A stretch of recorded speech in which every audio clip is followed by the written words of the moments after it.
a human body has got maybe 5 to 5.5 liters of blood.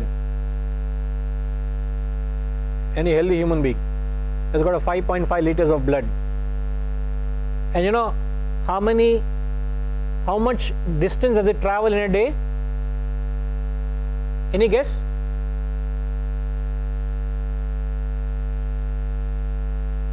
How much distance your blood travels in a day? Any idea, sir?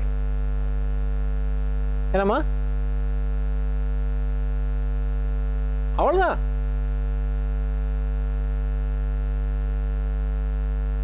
Every day your blood travels 19,000 kilometers. Every day. These science journals say that. 24 hours it has done 19,000 kilometers, which is almost 12,000 miles. Every day your blood is running up and down throughout the body. A scientific fellow will say, oh, is it? Then he'll examine the facts of it. A fellow with the age of contemplation will say, Ashcharya. Wow. Who is put it? Who is overseeing it? Who is commanding it? Who is controlling it? I don't even know about it. Informative I know. But all this while, who is controlling it? Let's say the blood doesn't circulate as much it must circulate. What will happen? Enormous complications. Ashcharya.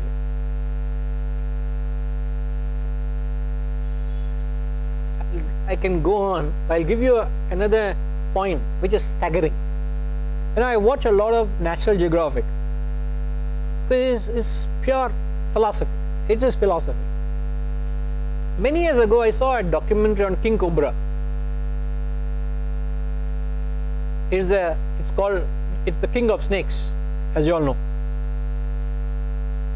The whole episode is talking about how a king cobra, it's the only, if I'm not wrong, it's the only snake which lays eggs. So it is trying to build a nest.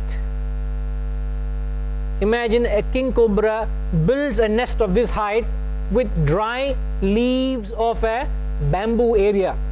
In a bamboo area, the dry leaves, it builds a nest, sir. Amazing how a snake building a nest with its body. How it pulls all the dry leaves and builds a nest, lays the eggs and guards the eggs for 3 months. It fasts, doesn't desert the nest for 3 months. And one day before the eggs hatch, the mother leaves, never to see its offsprings again.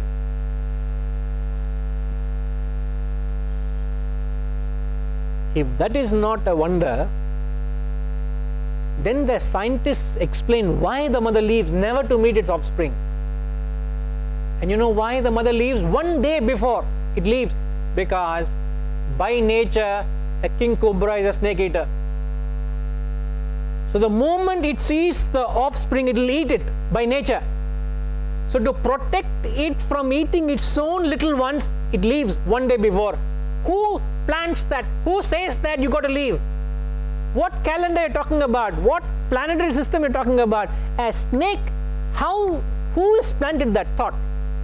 Ashcharya. It might meet its own offspring in the wild somewhere, it will eat it. It will. But at that moment it leaves. And the next day the eggs are hatching. But he is capturing everything. I thought it is a wonder. Ashcharya, Ashcharya. How is it? Who has planted it? Who is controlling it? You go into the detail, you see, isn't there wonder all around you? Isn't there wonder everywhere? You look at a flower, such beautiful, it's a beauty, isn't it a wonder? Sometimes you see a butterfly. Isn't that beautiful colors it's got? It's a master painting. It's got a complete red border, blue, 2 dots of pink 2 dots of pink, shades of grey, shades of grey. Does the butterfly know its own beauty? Who has designed it? So when you look, okay, if this has not triggered anything in you, I know you all are reacting to it. If I were to completely blindfold you and take you and stand in front of the mighty Mount Everest, you have never seen that sight ever, and I remove the blindfold, and the first sight when you look at that mighty Mount Everest, what does it say? Wow. What would you go thereafter? What would you do thereafter? What would your thoughts be thereafter? Wouldn't you? What a creation! Instantly, aren't you reminder of the Creator? Your hair stands on end, you say, what a creation. It's too grand. You look at the Niagara Falls, or you look at any wonder, Ascharya.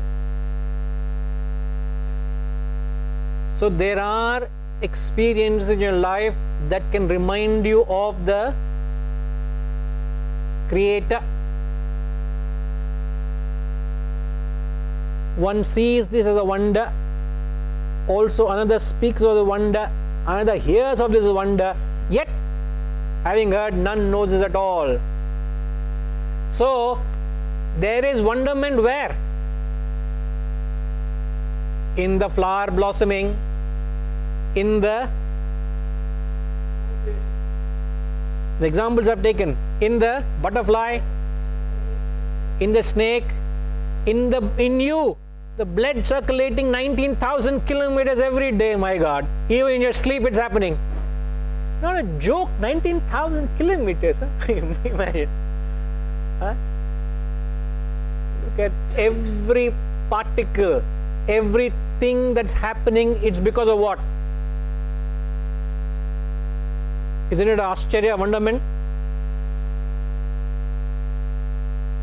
In a documentary, man versus wild. This guy is in the dead wild and he's in the sea. You can't drink that water. He's thirsty. He hasn't had water for a long time. He's dying of thirst. And then he says, he sees a sea snake, which is the poisonous snake, and he is not even, and neither his crew is carrying an antidote.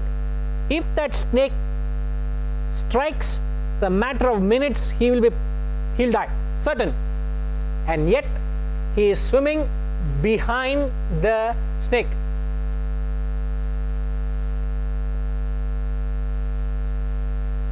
The snake, he says, is going to take me to the fresh waters.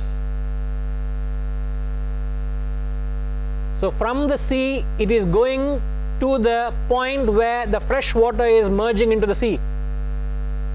He would know where the fresh water is, and he follows the snake, and the snake leads him exactly to where the fresh water source is. And after the snake goes away, he tastes it. He says, it's river water, fresh water. How is it? Ascharya. It's a wonderment. He said, without that snake, I would die. I would not know how to survive. And he's giving us clues how to survive when you're in the wild.